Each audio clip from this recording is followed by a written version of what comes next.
कहते हैं राजनीति एक ऐसा खेल है जिसे खेलने से ज्यादा देखने में मजा आता है। और जब बात उत्तर प्रदेश की राजनीति की हो तो यहाँ कब राजनीतिक समीकरण बदल जाए इसका अंदाजा कोई नहीं लगा सकता है। कुछ ऐसा ही अखिलेश यादव के साथ हो रहा है। यूपी में पिछड़ा दलित अल्पसंख्यक की राजनीति करने वाले अखिलेश यादव को बहन मायावती ने तगड़ा झटका दे दिया है। बहुजन समाज पार्टी में मायावती ने बड़ा बदलाव किया है। उन्होंने अपनी पार्टी में एक बार फिर से भाईचारे कमेटी की वापसी की है, जिसका सीधा असर समाजवादी पार्टी पर पड़ने वाला है। तो क्या अब मायावती ने अखिलेश यादव के वोट बैंक पर सेंधमारी कर दी है और इससे कैसे यूपी में सीएम योगी को फायदा पहुंचने वाला है, पूरा सियासी समीकरण आपको इस वीडियो में समझाएंगे। लेकिन उससे पहले आयोन भारत को सब्सक्राइब कर लीजिए। स्वागत है आपका, मेरा नाम तान्या देवी। चुनाव से पहले बीएसपी में बड़ा बदलाव।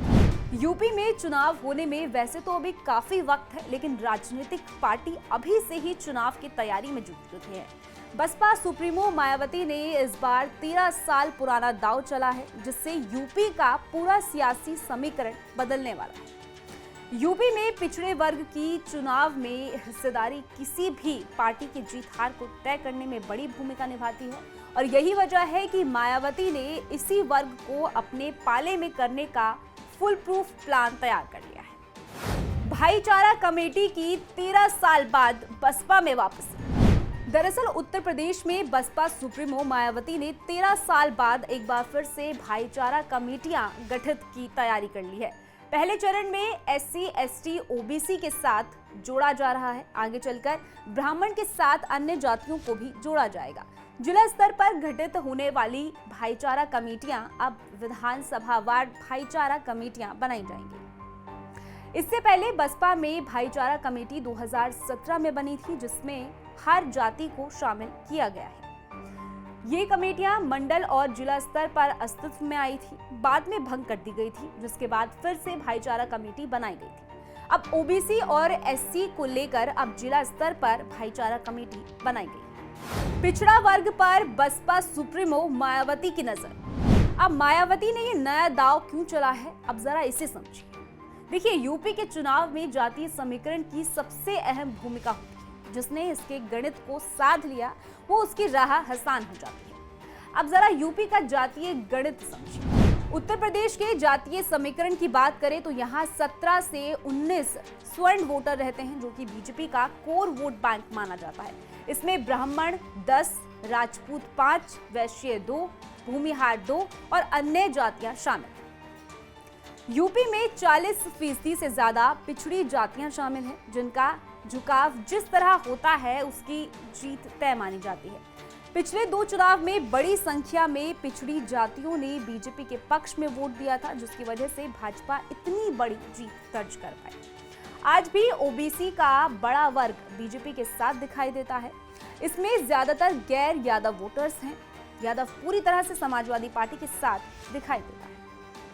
यूपी में 42 से 43% ओबीसी वोटर्स हैं। इसमें 10% यादव, कुर्मी 5, मौर्य 5%, राजभर 4%, लोधी 3%, गुर्जर 2%, निषाद, केवट, मल्लाह 4% और अन्य 6% जातियां शामिल।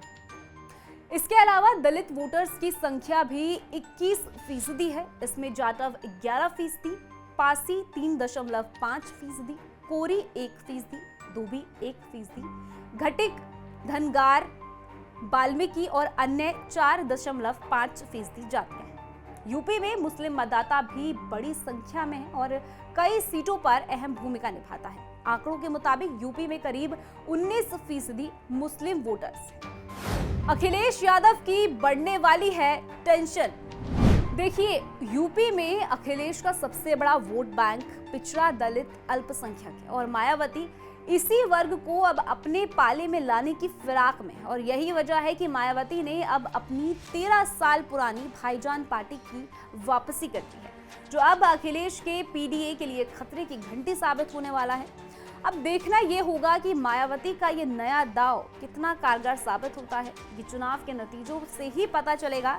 लेकिन एक बात तो साफ है कि मायावती की पार्टी बसपा में इस बदलाव से सीएम योगी को फायदा मिलने वाला है। क्योंकि बसपा अब अखिलेश के वोट बैंक में सेंधमारी करने वाली है, जिसका फायदा सीधा सीधा बीजेपी को यूपी के विधानसभा चुनाव में मिलेगा।